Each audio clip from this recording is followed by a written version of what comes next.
everyone, and welcome to the Onyx Path Twitch. Today, I have the incredible honor and pleasure of sitting down with the creators behind Vigil Watch Valmatia, which is up on the Slarecian Vault. And please correct me if I'm murder-relating that pronunciation. That's how I pronounce it. So.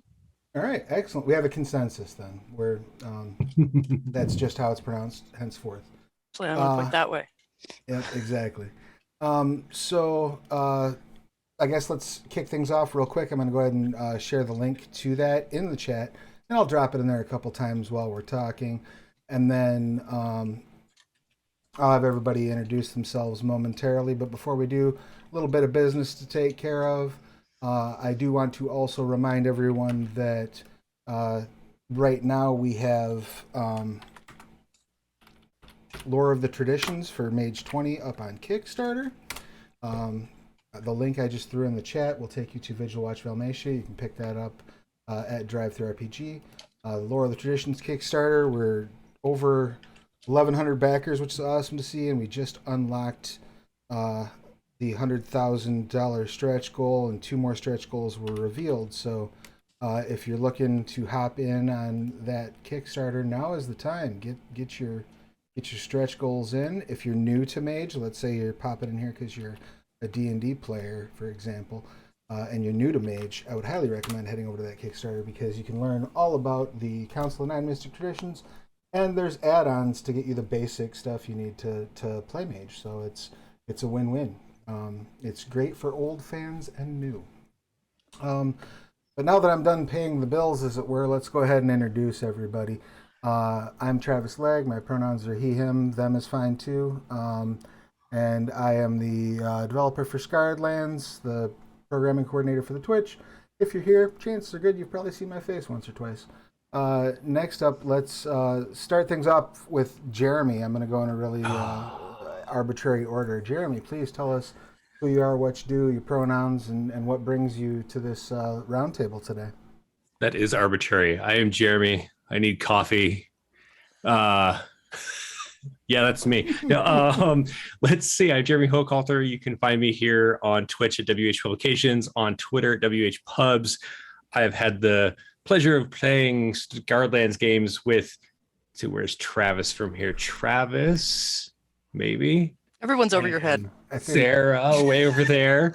I have published stuff with both of them as well, and I've worked on some stuff with Alain for what we're going to talk about today, as well as Frostlands of Fenrilik? And Friends and Foes of Fenrilik. Friends and Foes, right. There's too many titles in my head and not enough coffee yet this morning. Speaking of Mage, by the way, so we did We Get to Play, which is like, we've never played this game before. Let's try it out. If you go, I think it's still on my Twitch. If you go over there, if you just want to kind of catch a brief how to play it. That's WH Publications, correct? Correct. I think I could post a link too. You should be able to. I just threw it in there with a nice shout out command though. So nice. Chat, go over there and check Free that out. Shout outs. Yeah. So yeah, if you want to see us fumble through how to play Mage, awesome. I highly recommend the game. It's fun. Yeah, so definitely check that out over in the VODs. Next up, we have Sarah. Please give us all of your pertinent details. I'm Sarah Stewart, also known as Katina online in various places. My pronouns are she, they. I have been neck deep in Scarred Lands lore now for, well, since the first book came out back in 2000. But I wrote this novel, it's somewhere around here. Here it is. I wrote this novel called Vigilant that came out in 2018.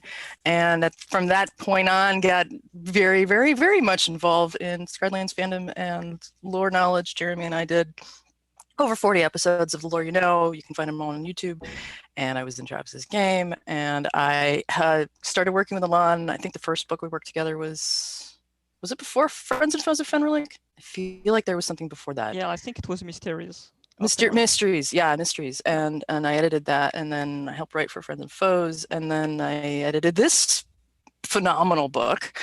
And I adore working on these things. And I wish I had more time. I had way more time in 2020 than I did in 2021. And I don't know what 2022 is going to look like yet, but I'm hoping to get back into it a little bit more than I was in 2021. So we'll see. Hopefully your apocalypse plate clears off a little bit. And then last but not least, that brings us to Alain. Please give us all of your pertinent details. Hi, so I'm Alain Gioria. My pronouns are he, him. I'm French, so I apologize for the very thick accent. Just kidding, I'm not going to apologize for that. I'm a Scardance fan, and I've written a few titles for the Slarecian Vault that you can find over at Drive-Thru. And yeah, that's it. Few Wonderful. 100. Oh, like 20-ish, including Okay. a few collaborations with all the people here, Sarah, Travis, and Jeremy. So Yeah, and it's I think that's probably a good place to start. So you've been a Scarlands fan going back to the previous edition, correct? Is that correct, fair to yeah. say? So what got you, I guess, started off on this? Yeah, it's like 25 titles, right, that you've got in total. What got you started creating for the Slarecian Vault? So back in the day of the third edition, I was involved into a community of French fans, and we wrote homebrew material for the Skylands already back into 2000, 2005, around like that. And so when 5e came and Onyx Path announced that they were doing this Slarecian Vault program, I decided to look at my old stuff and started converting it and translating it as well, because it was written in French, and maybe streamlining it and removing the things that weren't good, because I was a teenager at the time, so not everything was really great ideas. And so that became the first couple of volumes in the Gelspad Companion series. It was material I've written some time ago, and then I found it really fun, and I just kept doing it. And that the Gelspad Companion, that wound up wrapping up at what, 13 volumes? 13 was it volumes, total? yeah. And Yeah, and so- that's also available as a bundle, so people could go and grab Yeah. the whole bundle together all at once, or they can dive through and kind of see which one goes where. So you're no stranger, I guess, with the production of that volume of material to doing sort of a deep lore dives and sort of pulling in different esoteric ideas to make a cohesive product. What made you choose to go with Valmatia? And for someone who's completely unfamiliar with Valmatia, what would be like your very short description of what it is? So Valmatia was a city-state of halfling wizards that was destroyed during the Divine War. So that's the nutshell of what it is. And why I decided to visit it is that because I found it comes up in the lore of several different traditions and places in the Scarlands, but it's never really explained what it was or what happened to it. And even the fact that they were halfling is kind of hidden in between different clues. So I wanted to find, to write the history of the place and find how they would mesh together with the existing lore, and who were these people and what happened to them. I love it. So- I'm a huge fan of finding gaps in the lore and making stories out of that. So that's super. I remember early on, Alain, we chat on Discord a lot, and he poked me and went like, "What is this thing? And do you know where this is?" And we're both looking through relics and rituals, and it came off with one of the Frostlands Friends and Foes thing, because you wanted, the imprisoned, right? Yeah. And it was like, I'm going to put Valmatia and Ashrak. And I was like, wait, no, I think it's in the Piran Hills, isn't it? Isn't that in Gelspad? And then suddenly it's just what do you call it? Snowballing into this avalanche of lore digging. Snowballed As I right out of recall. Fenrilic into Yeah, right out of Fenrilic, right into Yeah. Gilsman. And I just remember Alain just started throwing these things at me on Discord, like there's this thing and this thing, and I was just like, holy crap! It's a whole kingdom of halflings. Yeah, And because yeah, if you look at the map of Gilspad, you won't find the Pyran Hills No. anywhere. nowhere. And it's But- like, well, where was that and what happened to it? And so we did a lot of digging to understand what it was. So it's essentially the name of the Haggard Hills before the Divine War. Right, So- Haggard Hills, right in the middle of the map. and the Haggard Hills saw some, it would be fair to say, some rough times during the Divine War. Yeah. What with the god of like death and destruction running around and breaking shit everywhere. A god of violent death and destruction, I like to call him. He's a nice guy. Yeah. And we Fun at parties. I touched on the Haggard Hills, and we dug into it quite a bit in the second half of, or the third part, I'd say, of Vigilant of our novel, because a whole bunch of stuff happens in the Haggard Hills, and I could see that Alain ran with a lot of that too. I don't know how much Vigilant influenced you on that front, but I was so happy to see more of this region. Because all my explanation was like this one house they explore with some dead halfling bodies and like a windmill they fix, but you went in and just built this massive awesomeness, and I don't know, I love it. I absolutely love it. Well, and that also offers some potential tie-ins with. This is the region, roughly, that is passed through in the opening sections of Dead Man's Rust, because that campaign starts out in Leone, if you're running it start to finish, and all of the travel routes eventually lead you through the Haggard Hills a little bit to get to the Broad Reach Resin from there. This is the kind of thing that you could take some of this information and still find it to be useful in a modern context, right? Because you spend some word count talking about like you go have a very detailed history of what the place was pre-Divine War, which is awesome, and I want to get into as well. But there's also some tips for like bringing that to the modern game time of the 150. Yeah, AD. exactly. And what challenges did you find when you were setting that up? So when I was writing the history of Valmatia, it was one of the questions which I asked myself is, okay, that's very nice fake history in a way, but how can someone use it at their table? So that's why I decided to add some, I started really simple with some random encounter tables, because that's just something that is easy to make and easy to use. And it's like, okay, well, maybe then we can have different, more specific encounters and try to consider which factions, for example, would be involved in looking into ruins of Valmatia. And also finding, okay, the Haggard Hills, it's a magical place. It has been really devastated by war, by the Divine War. And it's like, what is the consequences of the war on the terrain and what kind of magical hazards? So not necessarily creatures, but dangers that you can, or environments that you can meet along the way. And especially since I place the ruins of the city on the ethereal planes, I also wanted to have some something tied to that ethereal plane also, and try to explore what weird things could happen on that plane. So there's means detailed in the book for if you wanted to go and explore kind of a more almost like preserved. I think you refer to it as like a ethereal capsule or something along those lines, or planar capsule.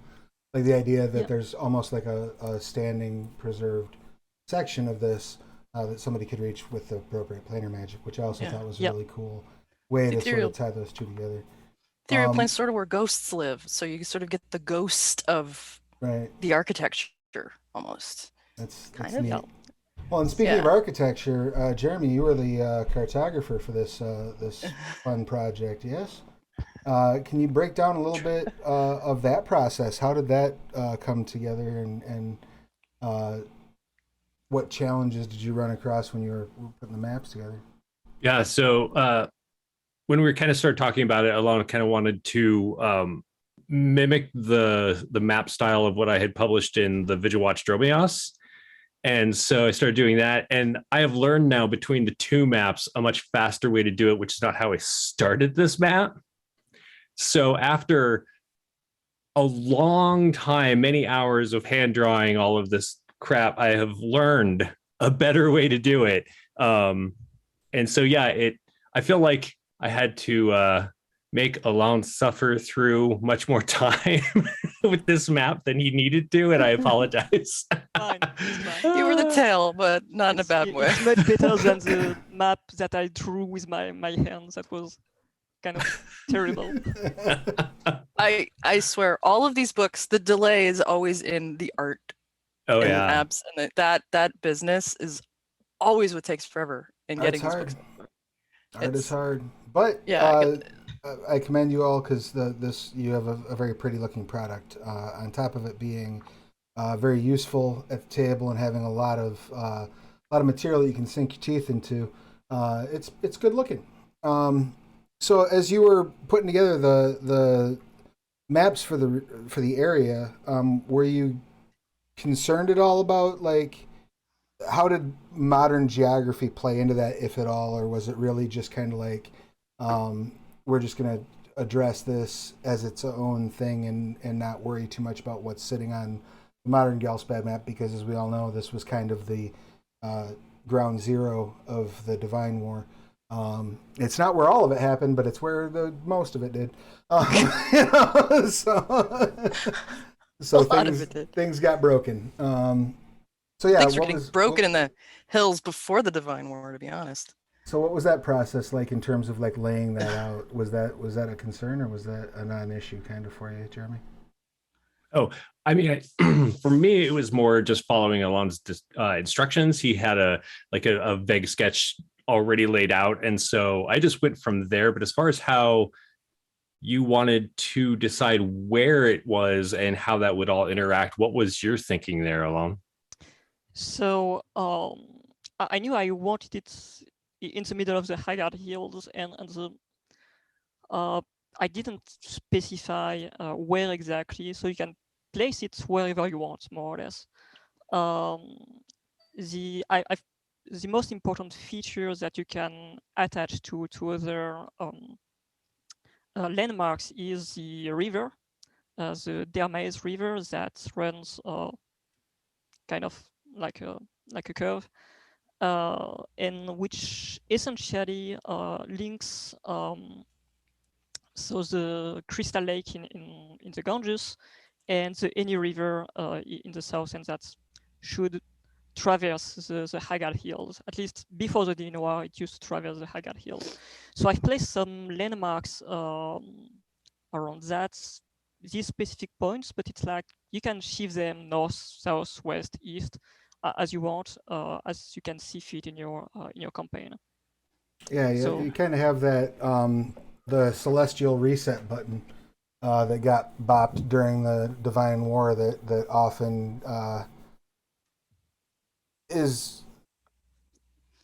can kind of serve as like almost like a connecting tissue for anything that might not make sense if you're looking at it holistically. Like the Scarred Lands doesn't really have so much of a timeline as it has two timelines with an apocalypse in between. And it lasted between 40 and 100 years. Right. Vague apocalypse. So, anyway, you can place it wherever you want, wherever it suits your campaign. And maybe in your campaign it's broken in different pieces. Right, scattered around things you. like that. And since it's on the ethereal plane as well, maybe it's something that you could visit while you are in another place. Like, for example, if you have a campaign set in Fenric, you could maybe find some portal to the ethereal plane and visit some of these ruins, for example. Absolutely. And so, I guess Gelspad in general, kind of it's certainly more complicated than this, but one of the core themes of Gelspad, or feelings of Gelspad, is this sort of optimistic hope of building a better future in a ruined landscape, right? Like, this is, you're dealing with the aftermath of destruction, of war, all of the ruins that come along with that, which offers you dungeon dives and things along those lines. But there's also sort of this sense that, like, now we're moving towards something better. Now we're moving towards something bigger. And of course, all the evil folks have their plots and plans for making their stuff bigger and better. Venrelic is very much about, like, getting to the next sunrise. That's your job in Fenrilic. How do I survive until tomorrow? And then tomorrow I'll have to figure out again how I'm going to survive until tomorrow. That's really kind of the central feel or theme of that. And then exploration, obviously, like unearthed, unknown areas, things along those lines. If you had to pin like a feel or a flavor to a Valmatia game that was set before the Divine War, if you're taking the setting and saying, okay, we're going to look at this, we're going to run a game that's going to be like 150 years pre-Divine War. What would you say would be kind of some of like the feels or the themes that might suit and explore? So it really depends on when in the history of Valmatia you place your story. There are essentially three different eras in the Valmatian history, but the one I prefer for game would be the one in the middle, which is the Legge occupation, which is essentially a mirror of the Nazi occupation of Europe. So you have themes of racial persecution, religious persecution as well. So that would be the for me, that's the central theme of the Valmatian story. It's how halflings were quite for a while under the rule of humans, and how they managed to overcome this with time, hope, and faith with them. I like that a lot. And I'm certain that the two people who ran the Lore can correct me if I'm wrong about this. But I got this. my understanding is that while one of the things that interests me about that quite a bit is that it's very well established in Scarred Lands that the halflings have kind of a history of being oppressed. They have a history of particularly of slavery under the Calastians. But those... Let me finish my sentence before you start. But those are not dove into terribly deeply pre-Divine War, right? Like, we're not getting a whole lot of information as to what the state of that was and what events led to that state of affairs. Okay, I finished my sentence. You heard my actually. It's like, well, actually, I feel like it's Jeopardy. Like, we're trying to slam the button first. Right. The halflings weren't actually enslaved by the Calastians. Everybody's enslaved by the Calastians. It's not that the halflings were specifically enslaved. Right. Well, yeah, I mean, The Calastians gave the halflings a place to live where they're not enslaved, actually. But it still sucks to be a halfling. It still sucks, right? It sucks. Yeah, I think the only place that doesn't suck to be a halfling in Scarred Lands is on the Dragonlands, and even then it still kind of sucks because you got dragon overlords. But it does suck to be a halfling just about anywhere, which is cool, but is anyway, sorry I interrupted your No, you're fine. My point though is that there's not a lot of we don't get a lot of view of how that state of affairs came to be, right? In the existing lore. So to me, it's an interesting, I guess, selling point or exploration point for Valmatia, is to be able to say, oh, this is what led to that state of affairs. Things along those lines. So I think that's a really cool angle to take. Yeah, if I can add something, when you read the old lore from the 3.5, 3.x edition, you get the feeling that the halflings lived in hills that remind a lot of the Shire by Tolkien.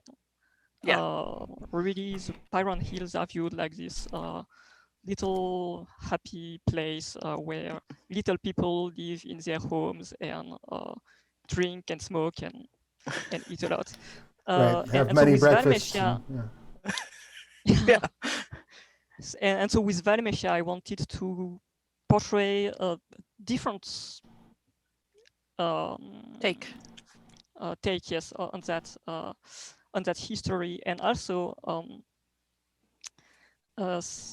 something that is for me very Scanlands-like, which is that all the important bits of halfling heritage have been taken over by the humans, and there is this strong sense of cultural appropriation, and you know, in a way that the history of the halflings has been erased, and that for me it's hits a lot the Scarelands theme and feel. Yeah. And kind of the idea of these things that have been, consumed by the various forces that have throughout the ages sort of made Skarn the vibrant and wonderful, shiny, happy place it is today. I like that it gives the halflings a heritage to be proud of if they can just unravel and realize it exists. Because as I said, because the Calastians like, we've given you a home, but we're not going to tell you that the battle mages, the Calastian battle mages, came from the halfling tradition. No, you don't get to know that. Right. And if the halflings dig a little deep, they start to realize, hey, all these humans and other races have totally taken over our culture and taken it away from us. And I love that element of it. I love that element that some halfling characters could be like, we're going to dig into our history. We're going to go explore these dead hills and these old ruins and discover that we invented a ton of types of magic. We had a whole city here. We had a little empire here that was ours, and we should be proud of that. And I love that element of this book, and that they're not just Tolkien halflings, hanging out in the Shire, but they're like battle mages and wizards. And Madriel came and said, "You're going to build me a weapon to defeat Mesos," and they did. And giving the halfling the credit for those what is it called, Alain? The Manosphere. The spear, the Manosphere, that was it. Giving them credit for the Manosphere, because it was like the Valmatians made them. What the hell? Who are they? Because it's 3 books. Like the Valmatians made the Manospheres. And in the 5e books, it's Madriel visited some wizards. The Valmatian name is forgotten. Yeah, Right. yeah, exactly. And and bringing that back, I love. That's why I love this book so much, because it's really pulls all cool. that back in. And there are some, I guess, where the rubber meets the road for 5e players who might be coming to this and being like, all right, I want to check out this Valmatia thing. What am I going to be able to hook my players with, right? You have plenty of player-facing content in here where you're introducing some of these halfling heritages. You're introducing classes that are, there's subclasses, I should say, that are drawn from Valmatian culture. Can you talk a little bit about that process and what the sort of guiding stars were, what sort of things you wanted to make sure you were including? Did any of that grow organically from the process of building the story? You were like, oh, this would be a cool add-on too, or was it all drawn from existing lore?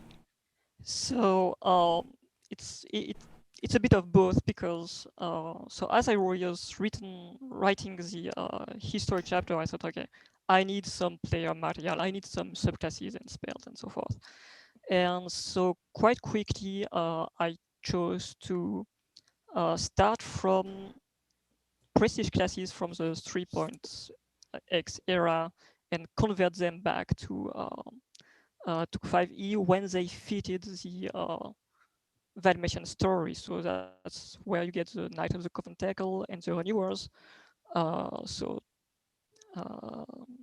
So the renewers, they are rangers who specialize in healing the land, and it was tied to the Valmatian history because they had this, they had already this magical wars that had blasted their empire, so they have already done that phase of healing the land. So there was this part, but then it's like, okay, well, I want new subclass for the battle mages because there is one in the player's guide, which is really I'm going to blast enemies with fireballs and maybe use some nice spells. But there was also a branch of the Valmatian battle mage, which where I'm going to take my sword and buff myself and go head to toe with my enemy, and I wanted a subclass to do that, and I also wanted a subclass for time and magic, so chronomancy, because it was something important in the history of the setting. So that's how the prestige, the subclasses came to be. And then I thought, okay, I've done also the factions that were influential in Valmatia, so maybe I should do some social backgrounds for them so that you can incorporate them into your character. And even though most of these societies were influential before the Divine War, most of them actually survived the Divine War. So you can still be agents of these weird secret societies that tried to rebuild their own power and explore their own past. So it's exciting stuff. I love it. I dig it. It's and with chronomancy too, that also does invite some ideas in terms of like if you wanted to work time travel. And now there is an established quote unquote canon that magic, so far as anybody knows, in 150 AV can't pierce the Divine War. You Here's can't look, Divine War, yeah. can't look back. I love that the like into the they previous just, like, timeline. locked it. Yeah. But there's no reason why you couldn't crank out a true ritual at your table that would let you jump across that little gap into the other timeline or whatnot. I liked that. Yeah. That puts the seeds there, I think, and I think that was really a cool presentation.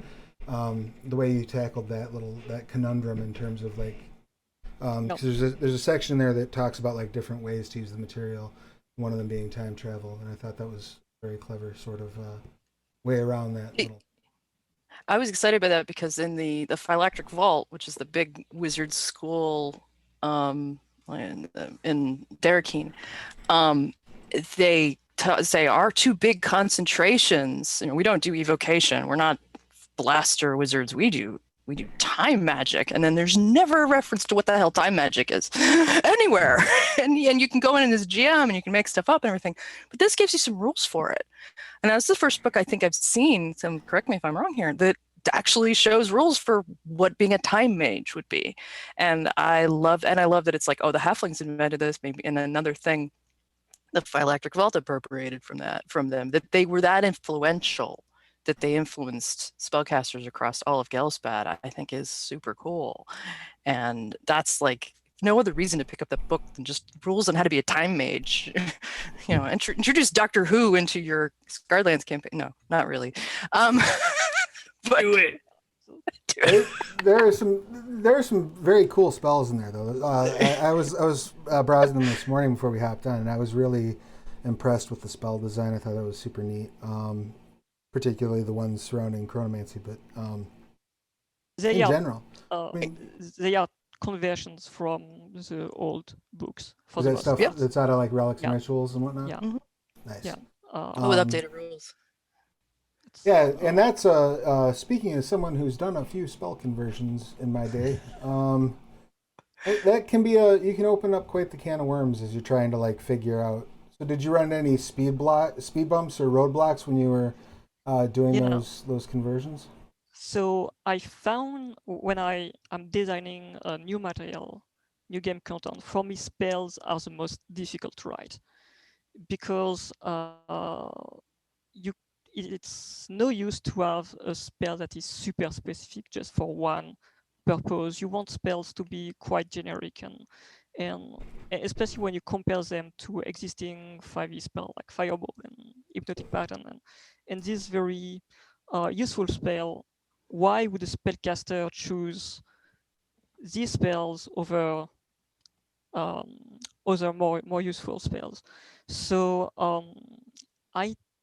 there are a few spells that I had in mind that didn't make the cut, to be honest, because they were just too specific. There are some that became magic items, actually, because that makes sense, and to have something very very weird and very focused on one purpose, because you can just use them once and then okay. Right, exactly. They're custom built for X as opposed to like now I've taken this portion of my total spellcasting ability for the day and dedicated it to this one thing that will be really useful if X, Y, and Z happens, but otherwise is going to be useless. Yes. Yeah. Precisely. And also spells are shared across the board by all spellcasters. I mean, theoretically, you could have any wizard study or research or cast these spells. Which wasn't the and case I in find 3X days. some of the chronomancy spells are very powerful. And that's why I tried to have these aging mechanics. So when you cast some of these spells, you magically age when you cast them, and that's a way to limit the number of time you can cast them. And the Chronomancer subclass has a way to essentially lift that limitation and cast them more often. So yeah, that's nice. Otherwise, elves have a massive advantage as chronomancers. Yes, exactly. Right. We have years to burn. Well, and there's orc is like ah. And I think that's one of the most ignored components of casting Wish. Often because cost. players don't actually cast Wish, they cast it through an item almost all the time. But if you just cast Wish like as a spellcaster, you age like 5. Or there's some cost. There's always some there's major cost. Well, there's in 5e there's a literal like it sucks years off your life when. Yeah, in 3X it was like XP, which was effectively the same thing. Yeah. So that's interesting. Just to have another kind of like how I like when filling in narrative gaps. I love the idea of playing around in little areas of the system that aren't leveraged very often. I'm a big fan of mechanics that draw on hit dice, the kind of thing that's never leveraged. So it's really cool to see that design space filling out. So is there any element of Valmatia that we haven't touched on that maybe you'd want to share with a person who's engaging this book for the first time, or that you would, say you're sitting at a convention table and somebody's walking by and they're like, ooh, what's this? Is there some element, and I'll ask each of you this in turn, but we'll start with Alain. Is there an element that leaps out at you as like that's the thing you'd like to share? Yeah, difficult question. So let's pick one. We can do 6. Yeah, no, I pick one. For me, the big reason why I wrote this book is I wanted to play before the Divine War. That's the most. That's the first reason why I wrote that, is that okay, what would happen? How would we get to that? And if you have players that already know the Scarlands that can mess a lot with their head. Sure. And for new players, I mean, it doesn't really matter if it's before or after the Divine War. It's still the Scarland. You still have the gods and the titans, and some of the themes are still similar. Sure, you don't get a blood sea, but you get other stuff. So it's coming. So it's coming. The blood sea. Yeah, or maybe you could do the other way around. Maybe you start before the Divine War, and you get some shenanigans in your campaigns, and then you time travel in the future, like 1,000 years in the future, and you realize, my God, the world is so messed up. What happened? We need to do something. We need to fix that. Yeah. So that's also another way that you could spin it on your table. That's awesome. Uh, How about, Really? yeah, So go ahead. I just want to build on that because having done lore, and talked about it, there is so much history to the world, and then they essentially erase that history, and you have 150 years since the world restarted because of this apocalypse. So all of that stuff, yeah, it's what they built their current society off of, but it's just sitting there for you to go play with, and there's nothing out there for you to like go pick up and play with. So Alon, doing this is fantastic. I love the idea of having these pre-Divine War options. Absolutely. Good job. Yeah. Although I would miss not having major things like the Blood Sea and the Titan Taint and Right. and Queen Ran running around and all those.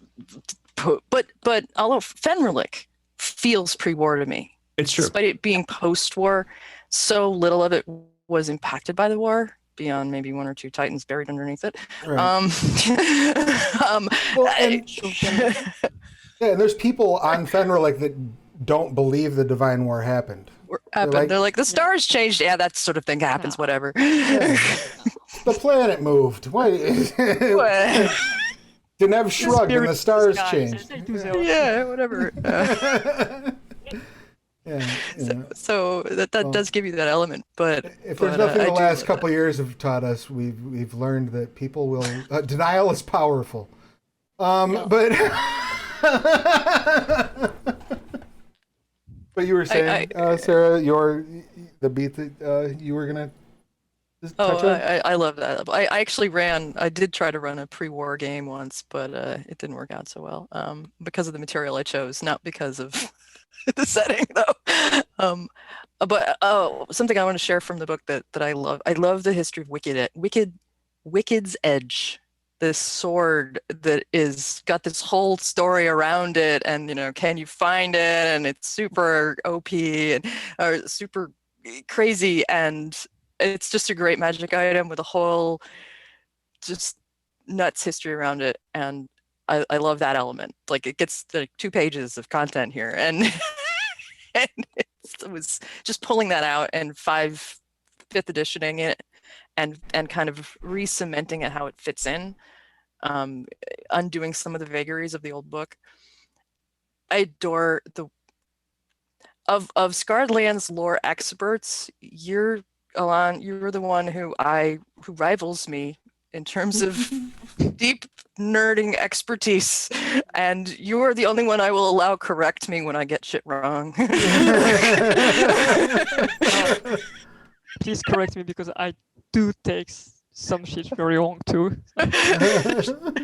But unraveling some of this stuff is just that. I think Wicked's Edge is a great example of that, of pulling all this together and making sense out of it. I also feel like Alana has like this we're gonna call it an edge. We're gonna call it an edge because A wicked one. when they were publishing the books in America or in the States, there was a magazine, is that correct, that was publishing stuff in France that we never got. And so there's like maps out there and like some lore that he would bring up, and I'm like, oh, that's awesome. Then I'd just be like, I have no idea what you're talking about. Where did you find that? And he's like, oh, this magazine. I'm like, oh, what is this? It's all in French. I don't know what it says. Well, it was just like, I was just working on considering working on sequels to Vigilant, and where those locations are, and Elon's like, oh, I've got this map of this city, and I'm just like, oh, gimme. Where did that come from, right?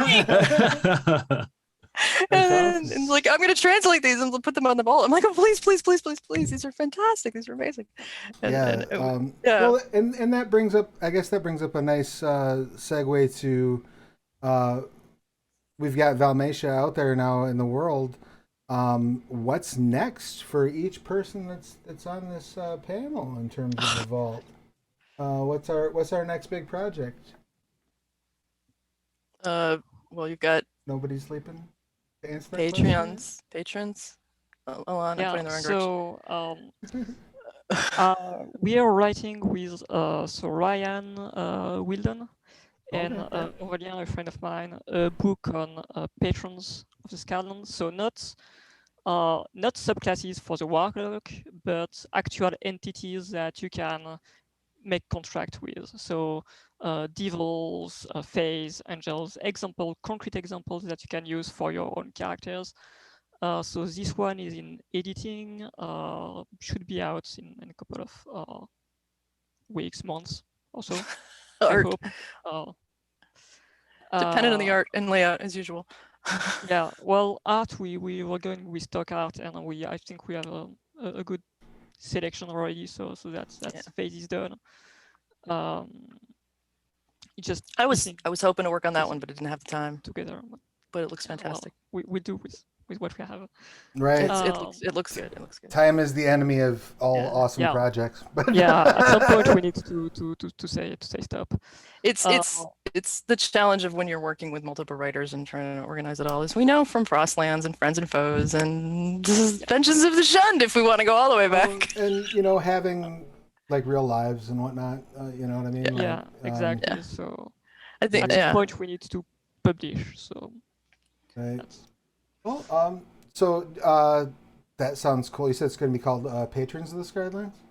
Yeah, probably. We will not define the title yet. Okay. Well, we will definitely keep our... Actually, yes, we did, because I have the cover, so... Like we were doing cover art just a few days ago. So, yeah. Patrons of the Skylands should be out in February or March, I think. And then I'd probably do more of the Cocho's Guide to Redemption.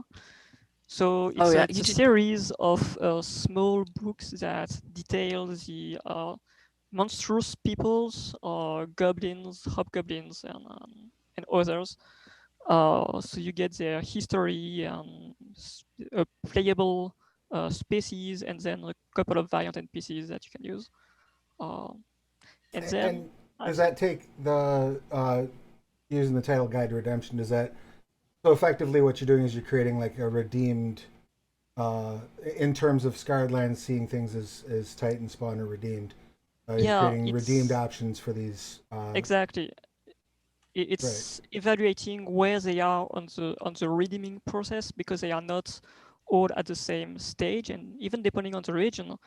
For example, you have goblins who have been enslaved by Chardonis, and now they follow Chardon, so they are technically redeemed, but they are still enslaved. So it's not really a good place for them. But on the other hand, maybe you have some tribes that have managed to broken up from that enslavement, but have returned back to the Titans. So it's each people is at a different level, and not level, but stage, and so you can meet redeemed bugbears or not, depending on what you like. I mean, it's really. You gonna do owlbears? No. I really do dig that idea though, and I like the dichotomy because, like, even just working on the Ironbread. Oh yeah. And that's been like a really cool opportunity because. They're a people that didn't have a whole lot of lore when I got this gig.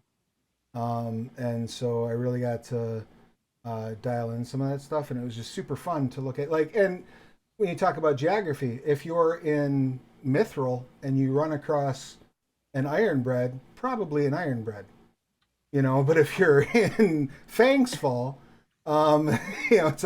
it's a coin flip. You're more likely to be running into a Thulkin than you are an Ironbread. An Ironbread, really. Yeah. For Newverse, those are the horse people.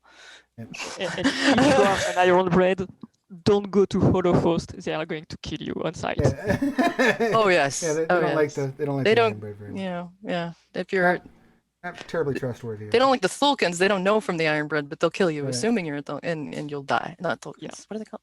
No. I'm saying Thulkin. I meant. No, that's not right. Sutak. Sutak. Thank you. Thulkins are a different other thing. Thulkis followers. It's Yes, Sutak. Tulkas for Sutak. the world. Sutak. Tulkas. Yeah, Tulkans are the fire The giants big that live fire on the giants. sun. Yeah. 6 of one, half dozen the other. You knew what I Yeah. meant. No. Sutak. Thank you. But yeah, there was a point I was making to all that. Oh yeah, so Sarah, what do you got next in the hopper in terms of?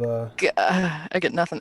Fran's been working on a certain project for you, up to her eyeballs in XML, and that's sort of delayed some other stuff, and the fact that I have a day job. There's two books. There's a book that we've been working on for what feels like forever, because I remember talking about this in the lore, like a year and a half ago. That's been on the back burner for a very long time. Pending art, which is Vigil Watch, the World Warren. Yes. We want to get that out. It needs basically an edit pass, and we were going to try to write an adventure, but I think that's going to be back burner. I'm just going to publish it as is. But it's as big as this already. It's almost as big as the Valmatia book without an adventure. So it's pretty massive. Well, not as big as this book. I don't think it's 110 pages, but it's like a good 80 something. But it needs an edit pass and some number fixings, and it desperately needs art. And it's the main thing that's been delayed. It's delayed it for a year is the fact that we don't have any art, and I don't want to put it out without art. So if we can get art, I'll send you a couple of things. But yeah, that's our. And then of course there's the sequel to Vigilant that. It will happen when it's meant to happen. Right. It's that one's that. Yeah. That's what very complicated conversation. And I'll probably be dragged into another Alain project before the spring is done because they're awesome projects to work on, and I'm happy to. I hope so. I had a great deal of fun working on Friends and Foes. It was, and I really appreciated the invitation. It's I highly recommend picking that up for everybody who hasn't. Picking up all the Fenrilic stuff that's out is highly advisable. It's all awesome.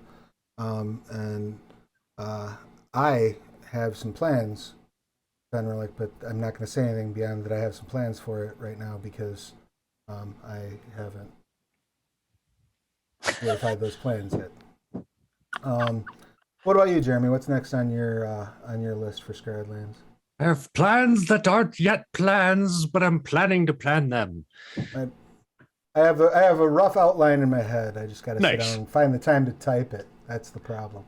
Well, Oh yeah. before I move on to that, I have to ask Alain a question. Please. The monsters in the Valmatia book. Yeah.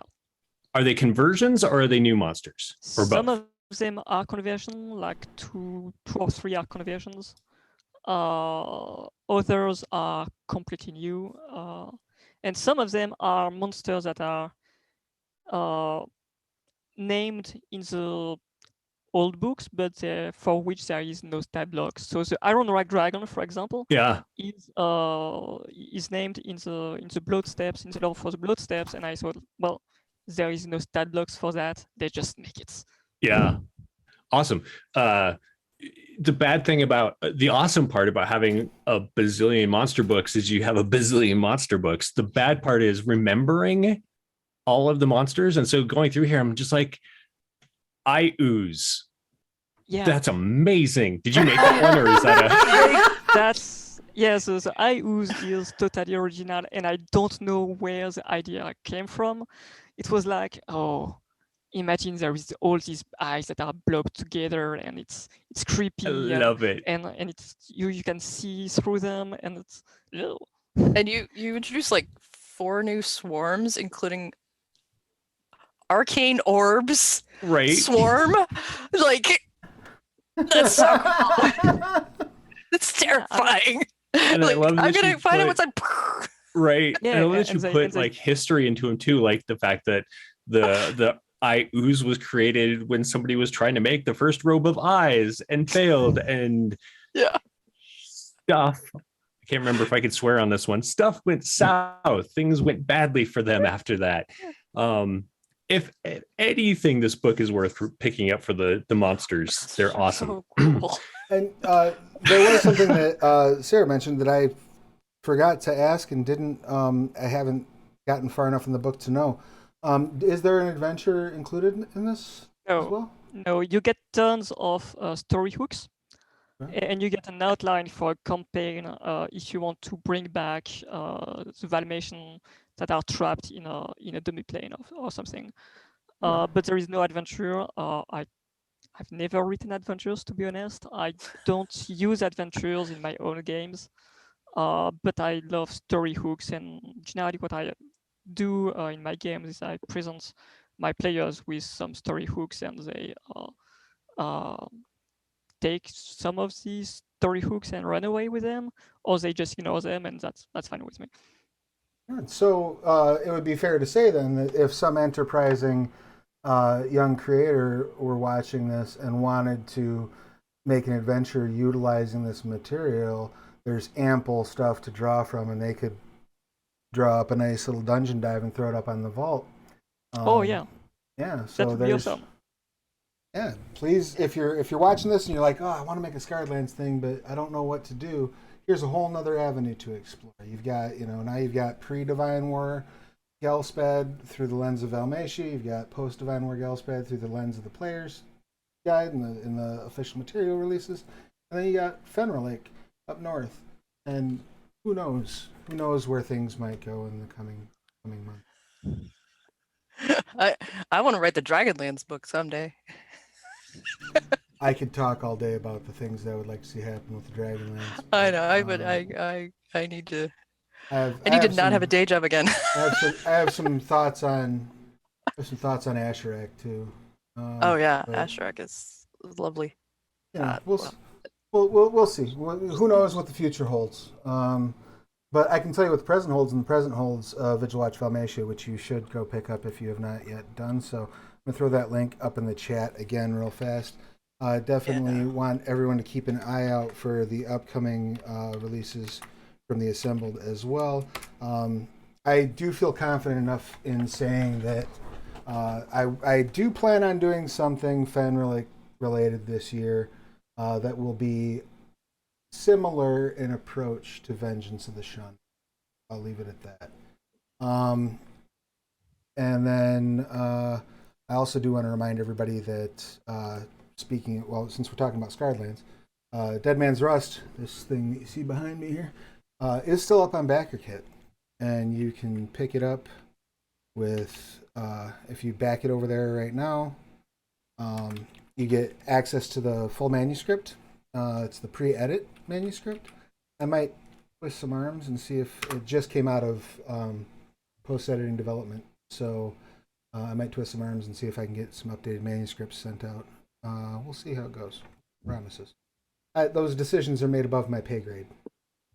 But I would recommend going and picking that up because it certainly is absolutely ready to incorporate into your campaigns. And I will throw that link right here in the chat as well. All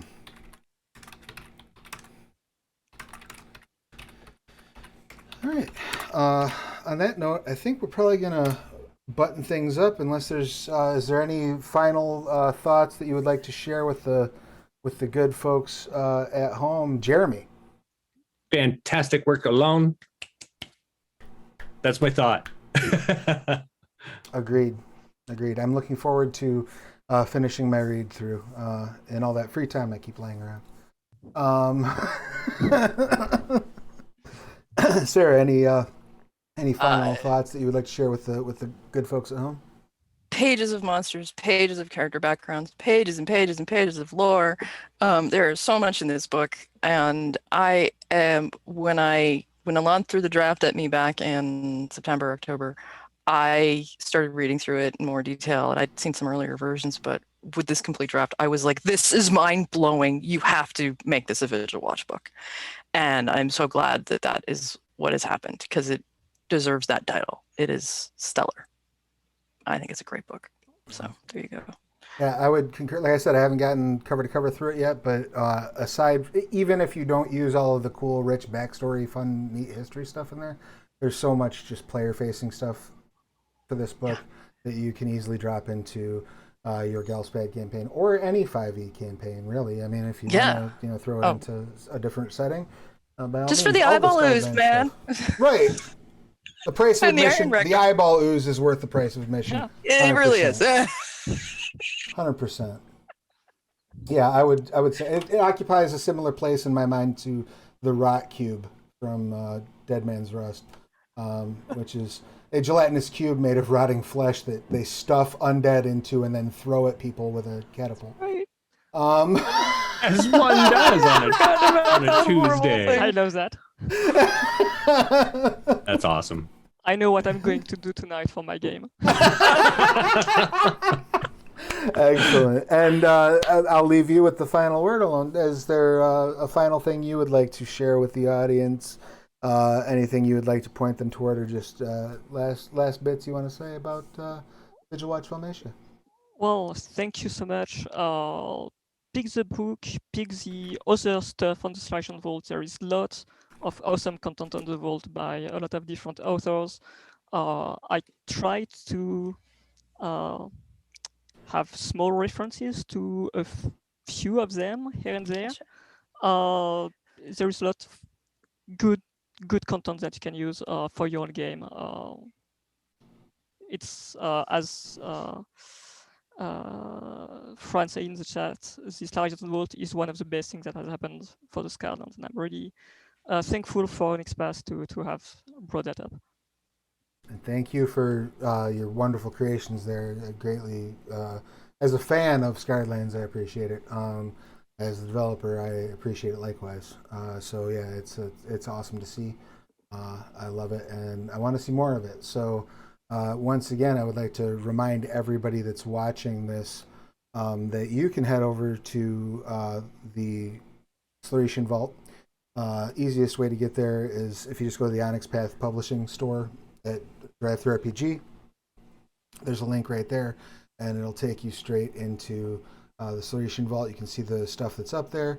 There's FAQs posted for how to publish your own materials, and there's really just a wealth of cool stuff. It's your way to introduce settings, the areas of the setting and aspects of the setting that we just don't have time to give official coverage to. We don't have the budget to give official coverage to.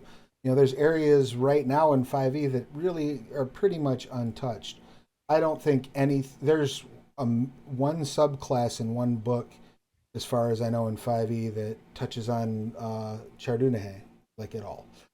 You know what I mean? Like that's a whole section of the continent that's not really touched on. Just as an example. Surprisingly, We did a Lore You Know episode on Chardonnay. Somewhat surprisingly, though not terribly, because I really don't like Calastia. There's very little Calastian material in 5e, so that's a good area to expand upon. Lots of cool stuff you can get in there and play around with.